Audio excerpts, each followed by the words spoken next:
Good morning, YouTube. Today, I want to tell you the truth about owning and running a supercar dealership. So are you recording all of the nefarious activities? If you're new to the channel, my name is Dan, and this is my dealership, NG Supercars. And a lot of times, people are like, man, this must be living the dream. You're living the dream. I hear that all the time. Sometimes they're right, but there are some very wrong parts about that statement. So this is actually inspired by a conversation we had this weekend. So we had our first Saturday meet. So every first Saturday of the month, we have a meeting, car meet here, and it's open to the public. So anyone's welcome to show up, 9 a.m. So check it out, first Saturday of the month. And we had a lot of new people here that we had never met before, and we were having chit chats with all of them. And one of the guys was asking me all these questions about which car should he buy, which Ferrari should he buy. And we were talking about how there's this strong delineation between cars that I buy for the dealership versus cars that I would buy for me. And they're not the same, and they are totally different values and all this stuff. That was what inspired this. So I'm going to sit down and talk about this because I think it's really interesting. There are some very good things about this, and there's some really bad and stressful things about it. So hang tight. Oh, and do me a favor real quick. Like, share, and subscribe. Hit the notification bell. Check out normalguysupercar.com and ngsupercars.com, our parts and services website and our dealership website. We do appreciate all of you guys that have been supporting us for all these years. Thank you. All right, YouTube, I know a lot of you are sitting there thinking, woe is me, woe is me. I am running the dream job for so many of you. And like I said, there are some aspects of this job that are just amazing. So let's talk about the amazing parts of running a supercar dealership. First, the obvious one. We get to play with a lot of really, really cool cars. I have driven more Ferraris than I could have ever imagined, and I've driven just about every cool car you can think of. Not all of them, but a lot of them. That alone, as a gearhead, is probably the single coolest benefit of this job. It's awesome. And it doesn't get boring, that part of it. Experiencing all these different cars, being able to compare them because you actually get to drive them and spend time with them. Honestly, even working on them and understanding their engineering and how they're made and all that sort of stuff is really cool to me. Like, I have a sort of engineering background. I was trying to be a mechanical engineer early in my career, and so I really appreciate this sort of stuff, which is awesome. Now, the downside of having access to all these cars is that it does in a way normalize it. And Josh and I talk about this frequently. We have to remind ourselves how special it is to do the things we do, to have this opportunity to be around these cars and get to wrench on them and drive them all the time. You get almost jaded about it. Not that you resent them, but it changes the mentality. And we'll go into that some more anyway. Some other cool things are, like a lot of business owners, I enjoy the fact that I have my own autonomy. I decide my own fate. I get to do the things I want to do. I make my own schedule. I get to choose what things I think are right and wrong for the business future and pursue those things. So that part of it's been amazing. And I don't have to answer to anyone. I answer to myself. I answer to the customers, the viewers. I answer to them and figure out what they want. And for me, that's also really cool because I was that person. I was the customer. And that's part of the inspiration behind all of this is my own experiences of buying these cars for myself, translated into what I think should and should not happen and how it should be done better. I want other people to have experiences that are better than the experiences I had, and I want to offer that to these people. So that part of it is really cool. In fact, speaking of people, the people we get to meet are really interesting and awesome. The vast majority of everyone we meet is super friendly. They're excited. They're living their dream. We get to help enable them to achieve their dream, and that is really special and really, really cool. I love helping first-time Ferrari buyers when they get that car. Especially, we don't get to see it as often because admittedly, a lot of the cars just get shipped to them. So we don't get to see it when they take possession of their car and drive it home. But when we do get that, it is oh so cool. I mean, that really, really is special. The smile on their face, you can sense the nervousness and, all that excitement and emotion all bundled up. And it makes it so we get to relive that experience, which is really, really cool. That is a phenomenal thing. Also, as long as we're talking about people, a lot of the people we meet have very interesting lives, really cool backgrounds. We've even met some celebrities and, famous people or athletes and sports people and whatever. Like, the caliber of individuals who buy these cars are often people who have very fascinating lives and interesting jobs, cool stuff like that. So we get to shake hands with a lot of really great people, and that part of it is really, really cool. I love that part of the job a lot, actually. And that's saying a lot because I'm an introvert. So to make an introvert actually appreciate other people that aren't people I'm necessarily familiar with, yeah, that's a big deal. Another really interesting thing about this particular business, about doing the supercar business, is that there are some super exciting wins that can happen. We, every once in a while, get a car that's just an absolute home run or something really exciting in the business, and it's just cool. There's a lot of energy in the room. There's a lot of like, hell yeah, high fives and stuff like that. And it's really awesome to experience that because, again, the volume of cars is low. Like, compared to any other normal dealership, our volume is pathetic. We're talking a couple cars a month. Like, literally, like a handful of cars a month is about all that we transact. They're obviously much higher margin, but they take a lot more work and stuff. We'll get into that. It's not like, oh, we sold our 50th car this month. It's like, oh, we sold 3. Yay! So it's interesting because it takes a lot of work to sell the cars. It takes a lot more energy, a lot more effort. So every time we do transact a car, it's like this big, like, yeah, very good. All right, we did it. Because you only get that a couple times a month. That part doesn't get diluted in the quantity, right? So every time we sell one, it's a big deal. It's an exciting thing, both for us and for the buyer. So it's just a cool experience. The whole thing of closing out one of these deals is always exciting and lots of emotion. So something that I, as an introvert, would have never thought would ever happen in my life. And I don't know that I necessarily have found peace with it within myself. But because of the YouTube channel, again, like, even saying this makes me feel like a douchebag, but I've become, I'm not going to say like a big deal because I'm not. The word I wanted to use is relevant, but like, I've become familiar. That's a good term. It's soft.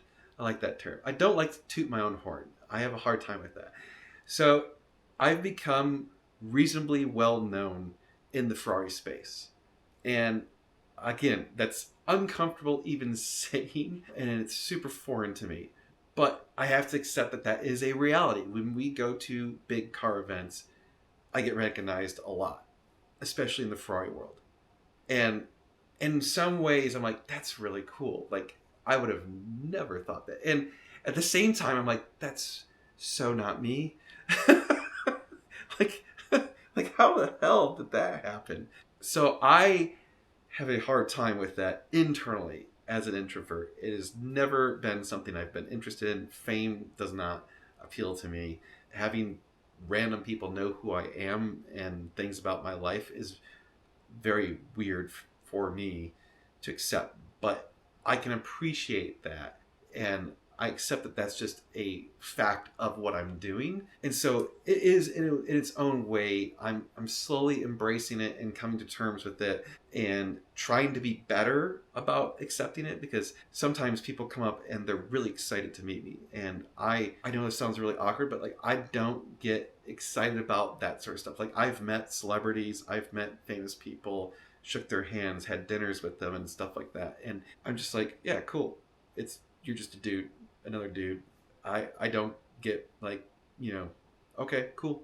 So like, I have a harder time understanding their excitement for me, but I have to accept that and appreciate that, because that is really cool for them. And so I'm trying to be a better person about how I react to those people. So I guess in a way, this is both a positive and a negative at the same time, right? For me, I'm sure some people would think that this is the greatest thing ever. Like, oh my God, people know who I am. And I'm just like, it's actually an additional stress on me as an introvert because I want to make sure that they retain that excitement and don't walk away with a bad or changed belief of who I am or changed opinion of who I am because maybe I wasn't on my A game or something. And that's the hard part, right? Like when you meet people who are fans, you got to be on your A game. You got to be extra kind and all this stuff because you are getting judged. So that is a challenge. So I guess maybe that's a good transition into the bad side. What are the bad things about owning this awesome thing? Well, let's talk about the cars. So as I mentioned, they get normalized. And there are days where I swear I hate these cars because they're so frustrating. where you want to burn them all down. I think it's taken away some of the mystique of the brand. It's made it so that one of the things that I am kind of a little bit sad about is I remember the first few times we went to Car Week and I saw Pagani for the first time or an F50 for the first time or, fill in the blank with some random crazy cool car. And you're like, holy shit, that's an F50. I've never seen one before. Now, there isn't really much I haven't seen. And so I don't really get excited about that stuff anymore. And that kind of is sad. I have to remind myself that stuff is special and unique and interesting. And most people don't get to experience that. So it's normalized the cars to a point where it's not as special and amazing as it once was. So that is kind of sad. But especially from the ownership perspective. And what I mean by that is when I go to buy a car that's for me, it's completely different than buying a car for the dealership. I look at cars for the dealership. You have to be completely emotionally detached from the car. It is there for a purpose of making money for the company, not to fulfill my own interests, my own desires, or what I think is a cool car. Those are irrelevant, and you have to detach from that. And that is actually really, really difficult at first. I've gotten pretty good at it, and I think Josh is pretty good at it. But every once in a while, we're like, that's a really cool car. We should buy it. And it's like, well, actually, there's no money there, so we shouldn't buy that car. Everything from the specs to the valuations to the condition of the car, whatever, it's all about how do you make that car return on our investment? How does it make an ROI? How do you make money with that car?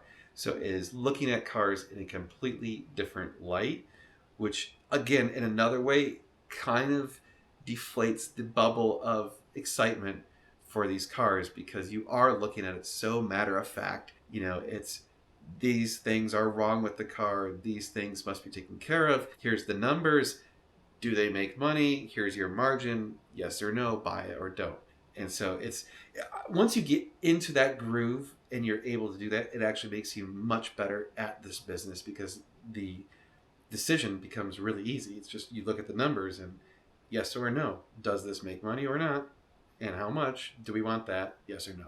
Again, it does ruin some of the excitement and fun and emotion of these cars. Another problem with this particular industry is that it can be volatile, and it's as much as it's big margins on wins, it's big margins on losses. So when we have a bad car or a car breaks or something goes wrong, we can go from having a absolute home run to an absolute nightmare instantly, and it can change rapidly. So that makes it very nerve-wracking. We've got, in many cases, millions of dollars in inventory sitting here, and bad things happen, and it causes stuff to swing really quickly. A great example: the flood was so catastrophically swinging to the company, and it caused unbelievable stress, just like you cannot imagine. And that's another thing I would say is that this job is a high stress job. Because it's high stakes, it's high stress. You do worry about making these deals happen, getting the cars out the door, making sure the clients are happy, making sure there's so much to think about, so much to worry. And when things don't go well, it can go bad quick. And speaking of that, clients can be, as much as they can be amazing, when we have bad clients, this industry caters to some particular individuals that can be an absolute challenge to work with. And we pride ourselves on our reputation. We pride ourselves on trying to do what's right. But I'll be honest, there are times that people push that boundary. And I have had many times where I am about ready to just tell someone to right off. I have my own limits, and I get pushed on those limits somewhat regularly. So that's a challenge. It's a challenge to keep your cool, to keep what's right for the company in the front and do what's best. So you have to step out of your own emotions and block that and say, I want to tell this guy to fuck off, but that's a really bad idea because it will go worse. So I'm going to reframe the situation and eat shit and apologize and do what I can to make things right, even though they may or may not deserve it. Like we've had more than one instance where a client's in the wrong. They're making demands that are completely unreasonable, but from what's best for the business, we're going to eat shit, do something for them that makes us lose money or whatever, just to get them to shut up and go away and be happy. Because if we do that, it's better for the long term of the business. So that part is very, very challenging sometimes. Especially me, I tend to wear my heart on my sleeve, so I have to be really careful with that one. Another bad thing about this is, let's be real, these cars can be maintenance nightmares. They can break just sitting there. We've had cars that we get in inventory and everything's great, and then the shipper comes to pick up the car and it literally breaks as we're trying to load the car. I can't even tell you how frustrating that is. Or the car gets delivered to someone and it breaks the next day. That's happened a few times. It's just, it's one of those, like, what is it? Smell the flowers, blow out the candle. Yeah, that kind of stuff where you just really, really gets you pissed. Thankfully, because we're dealing with used cars, we don't have as much of the manufacturer politics at play, but we do still have to play nice with third-party vendors. So that is a challenge, is we are at the mercy of third-party vendors. So shippers, part suppliers, that sort of stuff. This whole business is slow. The exotic car world is slow. The only things that happen really fast are winning races and breaking cars. Everything else is slow. Getting parts can be slow. Getting services done can be slow. Getting cars shipped can be slow. Lots of stuff, slow. And so it is hard to set the right expectations and rely on these third parties when you only have the data off of historical reference or what they tell you. So we end up eating crap a lot because of third parties promising certain things and they don't come through. And so we now are the face of it all. And so we have to take the brunt of disappointment from our clients. So it's challenging to set the correct expectations. There you go. It's both a extremely rewarding and fun and exciting thing to do, but it also can be beyond stressful. Oh, and I totally missed this thing. There's another thing, which is like the realities of the finances are, people think that you are just printing money, and the reality is, like, every last dollar you have is going into the business. So it's I'm gonna say we're more comfortable now, but man, there's been times that were difficult, flood included. Anyway, yeah, so I hope this was insightful to all of you. It is still, I wouldn't trade this for anything, just to be clear. I love what I do. I love coming into the shop every day. I love meeting the people we meet, dealing with the clients we have, and of course, the cars. So it's awesome. It's amazing. It's not all rainbows and unicorn farts. There are some downsides to this. Some of it can get really ugly and be very stressful, but that's it for this video. I hope that was great for you guys to see and learn about. If you guys have other things that we are doing that you're interested in learning more about, please put them in the comments below and we can do our best to talk about those. But do me a favor, check out normalguysupercar.com and ngsupercars.com. And of course, go visit Normal Guy Premium. It's free, our premium website for the vlogs. So check it out, and we'll see you guys in the next one. We're going to be doing a lot of cool car stuff. You're going to want to stay tuned. It's going to be sweet.